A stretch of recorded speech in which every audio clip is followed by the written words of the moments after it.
Thank you, Mr. Speaker. And with regard to the last speaker who's just resumed his seat, Bruce Dyson, I am delighted to think that National have produced a bill that Labor agrees it should be supported. I'm very pleased, and I'm very conscious of the work that was done on the oft-repeated title, Sue Moroney, my bill. I thought it, once it hits the Select Committee, I thought it might be ours. But it seems not. It seems to be just hers. But if Labor agrees that this is a bill worthy of support, I am very, very pleased, because I think it is worthy of support. But let's listen to the objections to it, the why didn't we take Sue's bill, because this, let's look at it though, that this bill that we're speaking about now is part of a considered level of support designed to support families on a wide basis, which is something I would have thought Labor would wish to be associated with.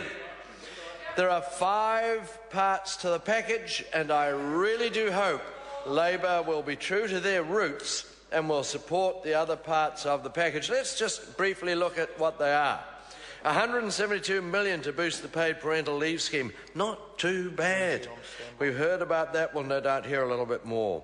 $42 million to increase the parental tax credit from 150 a week to 220 a week, increase the entitlement from 8 to 10 weeks from April 2015. $90 million, wait for it, to provide free GP visits and free prescriptions for children aged under 13 starting 1st July 2015.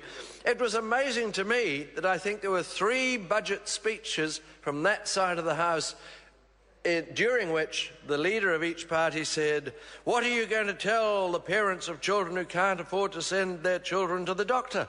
Well, that's been answered. An additional $156 million to help early childhood education centres to remain accessible and affordable, to meet the demand pressures and increase participation towards the government's 98% target. 98%. Surely Labor would support that. $33 million to help vulnerable children, including 8 new children's teams around the country to identify and work with at-risk children and their families, to screen people who work with children and to support children in care. Which of those elements would the Labor Party like to see cut out to support Sue Moroney's My Bill? I think all those elements are important. I think all those elements are a feature of Labor, true Labor Party thinking. I think they should be supported by Labor, and I will congratulate them when they do support them. Thank you, Mr. Speaker. What integrity that Dr. David Clark. Mr. Speaker, I rise to my feet.